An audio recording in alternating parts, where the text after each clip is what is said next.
Merci. Eh bien, c'est le moment de passer la parole à Patrick Rosenberg, qui va nous parler du miracle de la naissance et de l'accouchement. Merci. Tout d'abord, c'est moi qui vous remercie pour avoir la gentillesse de nous inviter. C'est très sincère parce que ça me touche que les chirurgiens nous invitent.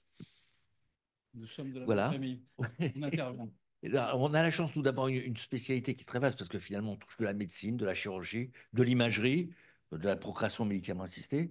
Bon, j'ai choisi d'inviter et je les remercie, mes 5 collègues qui avaient plutôt une propension un peu chirurgicale, quand même. Pour essayer quand même effectivement, de rappeler qu'on est aussi une spécialité chirurgicale. Voilà. Je remercie d'abord Arnaud Fauconnier qui a fait un travail qui était un essai randomisé. Voilà, merci Arnaud. Je savais que tu étais là, mais je ne te voyais pas. Et je voudrais que tu présentes sur la prise en charge des grossesses arrêtées. C'est quand même, les grossesses arrêtées, les fausses couches, c'est un événement qui est très fréquent et se poser la question d'une amélioration de la prise chirurgicale, la prise en charge chirurgicale, puisqu'avant c'était des aspirations par les nouvelles techniques d'hystéroscopie. Et Arnaud a eu un PHRC pour organiser un essai randomisé justement pour essayer de répondre à cette question où l'hystéroscopie s'était répandue comme une traînée de poudre pour remplacer l'aspiration. Voilà, je te laisse la parole. Merci Patrick. Tu vois, pour une fois, je t'ai épaté finalement. Alors d'abord, c'est Cyril Huchon qui a obtenu le PHRC. Donc Cyril Huchon, et j'en étais le méthodologiste et responsable scientifique. Donc c'est un essai randomisé hyper, on l'appelle comme ça. Et donc on va parler de la chirurgie des fausses couches et donc l'aspiration, traitement traditionnel versus l'innovation hystéroscopie. Je n'ai pas de lien d'intérêt avec ce travail. Donc, un petit rappel, les fausses couches, ce sont des phénomènes naturels qui conduisent à l'expulsion spontanée normalement des œufs de conception qui sont non viables. Donc, il y a plusieurs phases. Une phase préclinique qu'on peut détecter à l'échographie par des signes qui concluent à l'arrêt de la grossesse arrêtée, puis une phase clinique avec des saignements et puis des contractions avec l'expulsion du produit de conception. Il y a des dysfonctionnements au cours de cet épisode, je dirais, puisque tout ne se passe pas de façon normale. Et il y a effectivement des grossesses qui persistent, hein, des grossesses arrêtées qui ne s'expulsent pas, ou bien des expulsions incomplètes, rétention de fausses couches. Et cela conduit à des interventions qui sont soit médicamenteuses, soit chirurgicales. Et donc la chirurgie classique, c'est ce qu'on appelle, tout le monde appelle ça le curetage, les Américains aussi, dilatation and curetage. Et en fait, ce sont aujourd'hui ce qu'on appelle des aspirations endo-utérines à la vacurette. Vous avez ici une vacurette qui est représentée. Et cette chirurgie, qui est une chirurgie qui est probablement la plus pratiquée dans le monde, est responsable de complications qui sont de deux sortes. D'une part, les rétentions, c'est-à-dire l'évacuation, elle est à l'aveugle, donc il peut arriver qu'il reste du trophoblast dans l'utérus. L'autre complication, c'est les adhérences intra-utérines, les synéchies, et tout cela peut altérer la fertilité. euh, la fertilité, excusez-moi, la fertilité, parce que je suis un peu dur d'oreille comme Patrick, et la fertilité sous forme d'adhérence. Et donc la fertilité, elle est pas de 100%, ni de 90%, elle est à 5 ans, on a 80%, donc il y a une altération modérée. Alors, l'idée, c'est l'hystéroscopie opératoire. Vous voyez très bien ici la façon élégante dont on traite les fausses couches ou les rétentions après fausses couches très facilement à l'aide d'une anse sans forcément activer le courant. Et donc ça, c'est une technique qui s'est beaucoup répandue pour traiter les rétentions, les rétentions. Alors l'idée, c'était aussi d'élargir ça pour remplacer l'aspiration endo-utérine. Et les résultats sont un petit peu contradictoires. Voilà ce que donne la littérature. Donc, effectivement, une réduction du taux d'adhérence intra-utérine, ce sont des études rétrospectives, mais on peine à montrer un effet sur la fertilité post-opératoire. Alors, nous, on y croit énormément, on y croyait énormément à Poissy, on en a fait beaucoup à la place des aspirations et on a repris, c'est une étude rétrospective, on a repris ce travail et on a montré un taux de fertilité qui était de 80% à 2 ans, ce qui était largement supérieur au taux de la littérature. Du coup, l'essai Hyper a été monté justement pour démontrer cette supériorité de l'hystéroscopie opératoire. Donc, c'est un PHRC interrégional doté de 200 000 euros. Ça a été obtenu en 2013, mis en œuvre.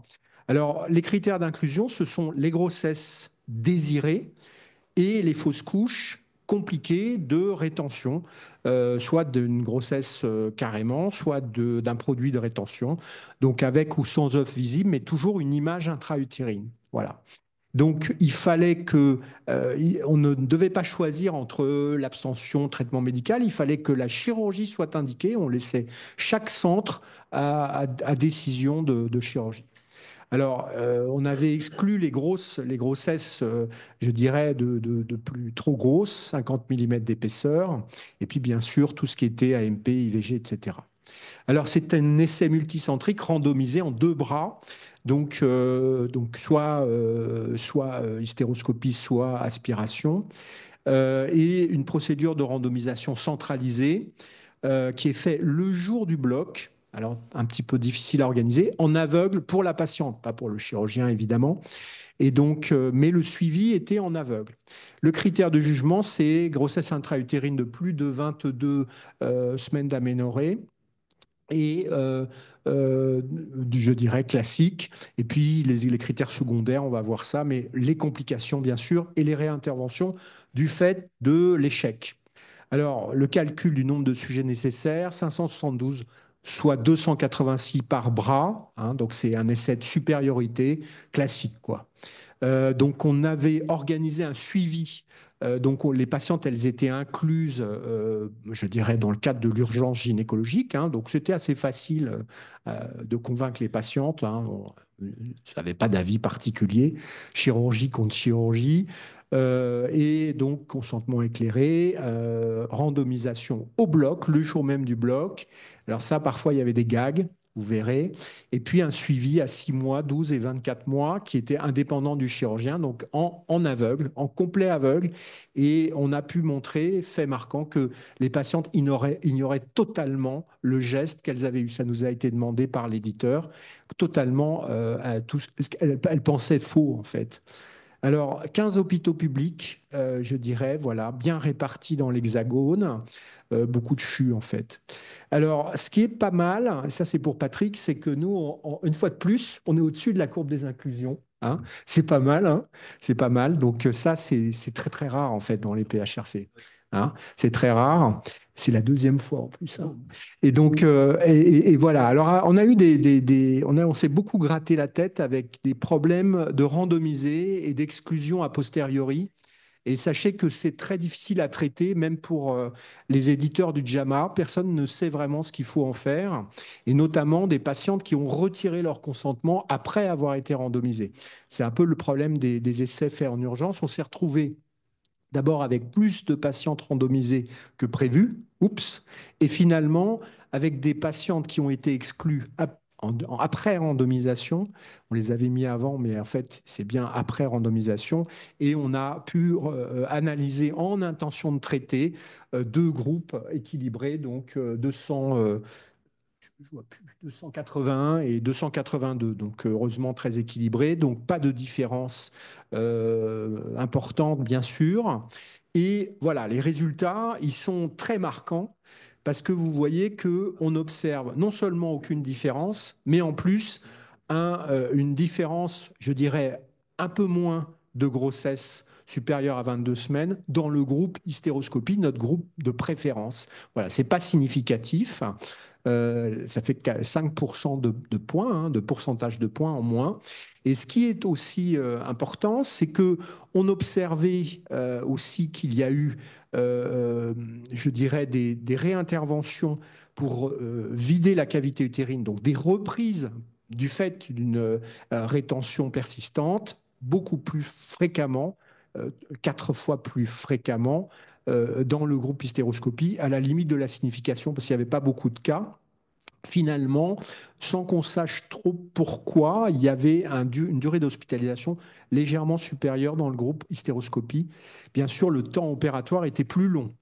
Voilà. Alors, quand on a calculé aussi le taux de conception par la méthode de Klapenmeier, dans ces cas-là, on cherche dans tous les sens, mais il n'y avait aucune différence, toujours pareil. Plus l'hystéroscopie, je dirais, réduisait modérément le taux de conception, je dirais, de 15%, avec un P qui n'est pas significatif, hein. Donc, patatras. Les complications, alors je vous en ai parlé un petit peu, mais ce qui est important, c'est que la faisabilité, on a dans le groupe hystéroscopie, on n'a pas réussi à la faire, je dirais, dans 19 cas, et ce qui représente 7%, donc ça c'est significatif.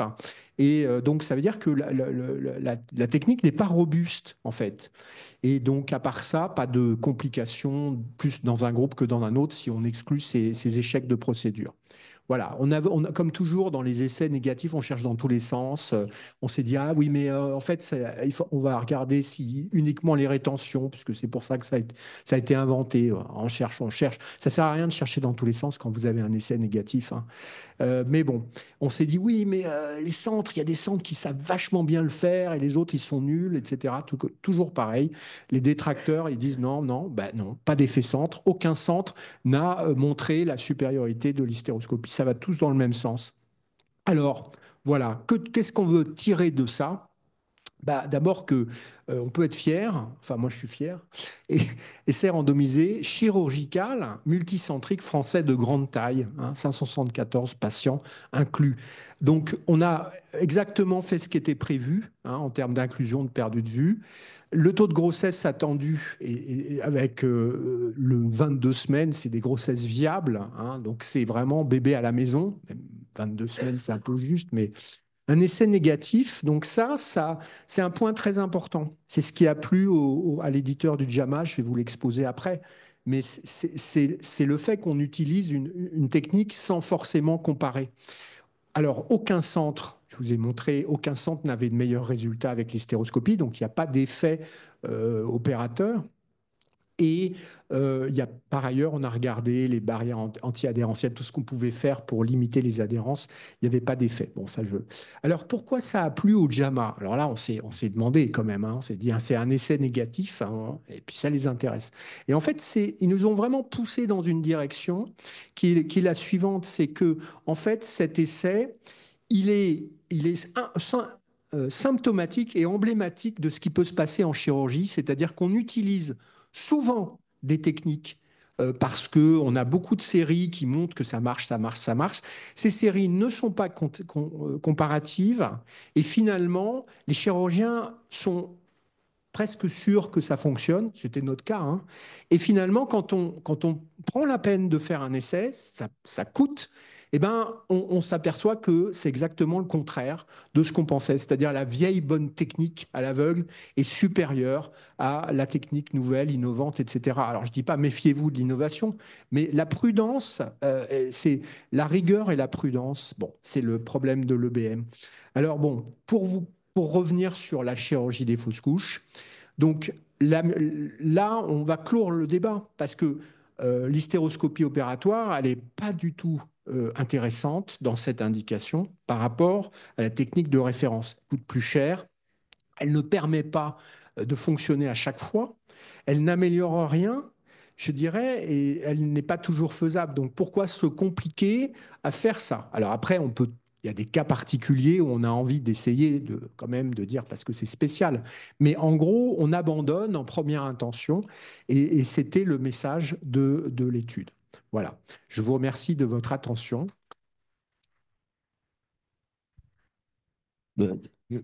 Si vous avez des questions à poser, d'abord, je te félicite vraiment, hein, parce que ce que tu dis, ta conclusion, c'est le vrai problème. C'est qu'en chirurgie, malheureusement, notre risque, c'est d'introduire de nouvelles techniques sans qu'elles aient été validées par des essais randomisés. Parce que c'est très difficile, les essais randomisés. C'est plus difficile en chirurgie avec tous les problèmes méthodologiques que ça pose que de comparer deux médicaments. Voilà, s'il y a des questions. Jean-Claude, tu voulais faire une remarque tout à l'heure.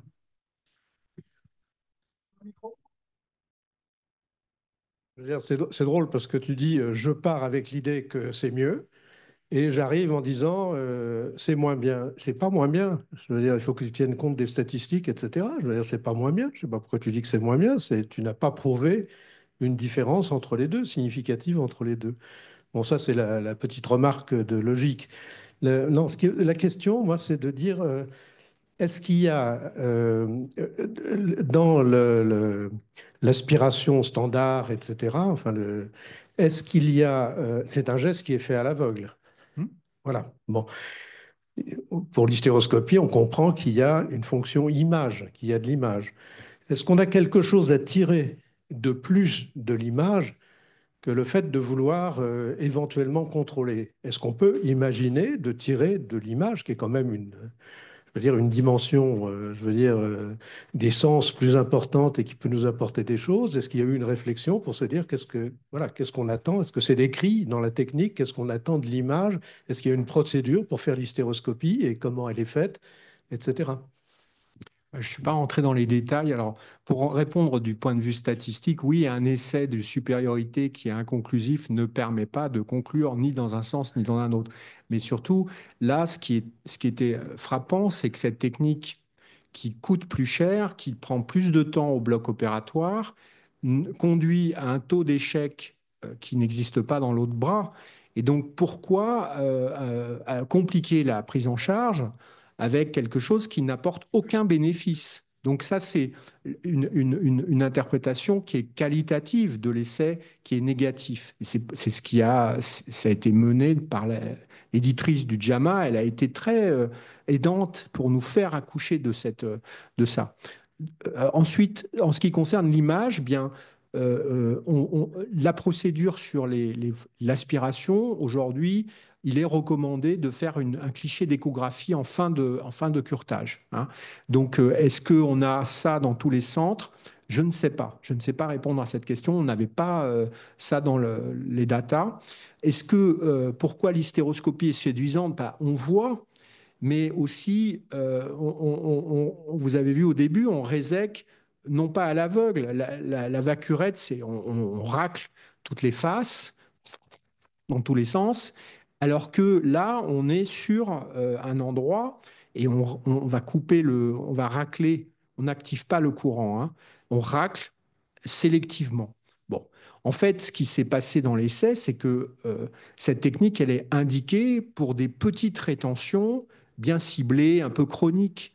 Là, dans l'essai, on a essayé de faire carrément des œufs carrément implantés ou des grosses rétentions, et on a vu que finalement, la technique, elle ne permet pas de répondre correctement à cette situation. Donc, l'expérience a montré que la technique n'était pas adapté au traitement de la fausse couche en première intention. C'est ça la conclusion, en fait. C'est pas de dire on peut pas la faire. Aujourd'hui, nous, on continue à la faire quand il y a une infection, une petite rétention, etc. Parce qu'on dit c'est mieux que d'aller avec de l'infection, avec des choses comme ça. Donc, je ne sais pas si ça répond à votre question sur l'image. C'est pas que l'image, c'est la douceur, enfin, présumée comme telle, la douceur du geste, mais qui ne vient pas à bout du gros œuf clair qui est bien fixé, qui va nous compliquer la tâche. Question Hubert. Oui, merci beaucoup. Bravo pour votre Et travail. Philippe. Si c'était à refaire, parce que là, vous avez commencé en 2013, hein. Le PHRC, c'est toujours très long, hein. Oui. Ma question, c'est est-ce que vous feriez plutôt un registre? Non, je crois il faut vraiment militer pour les essais en chirurgie. Moi, je suis un combattant. Je prends des tomates bien mûres dans la figure à chaque topo, mais il faut faire des essais en chirurgie. Les registres ne vont Non, non, pas mais le nous, registre, les nous registres- permettre de répondre à des questions sur la validité d'une technique par rapport à une autre. Enfin, vraiment, aujourd'hui, je recommencerai. Enfin, je recommencerai. Je recommence d'ailleurs en ce moment même. les- Donc, sur d'autres sujets, oui. Mais un registre va répondre sur d'autres questions comme des événements rares. Si on veut, par exemple, étudier, bon, il y a le registre Vigimesh, là, des prothèses, des bandelettes, sur les effets indésirables au long cours, sur des événements qui apparaissent longtemps après et qui sont relativement rares. Mais faire un registre sur ça apporterait sûrement, hein, mais pas les mêmes réponses. Excuse-moi, est-ce que dans les événements rares, tu as signalé quand même que dans l'hystéroscopie, il y a 4 perforations? Je sais pas, alors qu'il y en a une j'ai bien regardé les stats, hein, Ouais, les peut-être, images. ouais. Donc ça veut dire que presque, si tu fais une démonstration presque d'infériorité par rapport une technique par rapport à l'autre, parce que là, le risque le plus important, c'est d'avoir une grosse complication comme une perforation. Bah, c'était le sens de notre conclusion. En effet, malgré le fait, la remarque du collègue est juste, C'est presque paradoxal parce qu'on voit et on est plus agressif. ouais, bah oui, c'est comme ça. On a Non, montré pardon, l'inverse de ce mais qu'on. on On a regarde été, l'évidence. Ce voilà, qu'on cherche, c'est on voir a l'évidence. montré l'inverse de ce qu'on cherchait à montrer. Mais je crois que, enfin, c'est une culture que je partage avec C'est Patrick. intéressant, c'est bien. Bravo. Il faut monter à l'arbre, quoi, pour voir. Et si on reste en bas et qu'on dit, bon, je pense que, eh ben, on ne sait pas. Et là, on a su, on a vu. Et puis, ben, la science, on s'est pas planté. On a conclu à exactement le contraire de ce qu'on pensait au départ. Tant mieux d'ailleurs. On a eu au mois de janvier, on a eu un Hervé Fernandez qui est venu nous parler de l'hystéroscopie en 2025. Il avait bien signalé l'infériorité pour lui de l'hystéroscopie par rapport à l'aspiration pour les fausses couches. Pardon, Philippe, à toi. Oui, Philippe Montupet, merci infiniment parce que c'est très très original, très bien présenté cette étude, ça apporte dans la contradiction. Et puis, d'abord, je voudrais confirmer que bien sûr, les obstétriciens et les gynéco-obstétriciens, ce sont de grands chirurgiens, ayant commencé en 73 avec Monsieur Sureau, c'était l'époque où les premières échos arrivaient, 73. Alors, la question que je voudrais poser est relative à ça. C'est que ces deux gestes, l'un comme l'autre, ou bien je n'ai pas tout à fait compris ou suivi, ou bien ils peuvent être réalisés avec des échographies, non pas 1973, mais 2025, paires opératoires, qui puissent garantir, quelle que soit la technique, peut-être des résultats un peu différents. C'est ça ma question. C'est pas pour ça que je suis devenu chirurgien pédiatre après l'obstétrique, mais c'était très très bien. Moi, j'avoue que l'échographie au bloc, je n'y crois pas. Voilà. On recommande ça dans tous les services, documenter avec un plus un cliché de vacuité utérine, etc. Bon, je dirais, on pourrait faire un bêtisier avec tout ce qui a été loupé par ce cliché d'échographie au bloc. En bref, ça n'empêche pas les rétentions et même carrément les grossesses viables, finalement, qui échappent à la vacuorette. Donc, bon, je crois que c'est bien. L'échographie nous aide énormément. D'abord, sur le diagnostic, sur savoir ce qu'il faut faire quand vous avez un diagnostic de grossesse extra-utérine qui a été manqué. Ça a été le cas, hein, pour une patiente de l'étude, ou au contraire, de bien savoir que c'est un sac et quelle est sa taille et son volume, etc. Je crois qu'en préopératoire, c'est fondamental. En péropératoire, j'ai quelques doutes. Après, on n'a pas standardisé. Peut-être que c'est le travail qu'il faudrait faire, c'est le même que celui qu'on a fait avec les clichés des urgences, c'est-à-dire standardiser cette coupe pour être sûr qu'elle explore bien la cavité utérine dans son ensemble. Par exemple, de demander qu'on voit le fond, qu'on voit l'endocole, on voit qu'on ait une coupe sagittale et une coupe transversale. Voilà, des choses comme ça. Ça n'existe pas pour l'instant et peut-être que c'est effectivement un projet, une piste d'amélioration. Tu as une dernière Ouais. question, non? Je ne veux pas allonger. Bravo pour la démonstration qui part du principe que, a priori, c'était mieux et le résultat, c'est pas ça. Et ça rejoint la question de notre collègue. C'est par rapport à l'évaluation du geste qui est faite, l'échographie en temps réel est un apport considérable à partir du moment. Et donc, pourquoi pas un prochain PHRC où on ferait évacuation, quel que soit le mode d'évacuation, versus contrôle échographique, non contrôle échographique. Oui, alors juste, moi je partage un peu ce qui vient d'être dit et les questions concernant l'importance de voir. Et on milite à l'Académie de chirurgie pour l'amélioration en paire opératoire. Moi je suis chirurgien vasculaire, je peux te dire que tous les chirurgiens vasculaires aujourd'hui doivent devenir experts en échographie paire opératoire, fondamental. Alors je ne connais pas dans cette spécialité en gynéco, mais je pense que probablement, à condition, tu as bien dit qu'il y a peut-être des conditions de normalisation de l'examen échographique qui permettraient de ne pas raconter de sornettes et en même temps d'éviter de passer à côté de choses importantes. Voilà, mais je crois que dans l'esprit général, militer pour l'imagerie pair-op, c'est fondamental. Je vous remercie beaucoup de votre invitation. Je suis désolé, je vais devoir vous quitter parce que j'ai un avion. Patrick. Mais on va te regretter alors. Merci.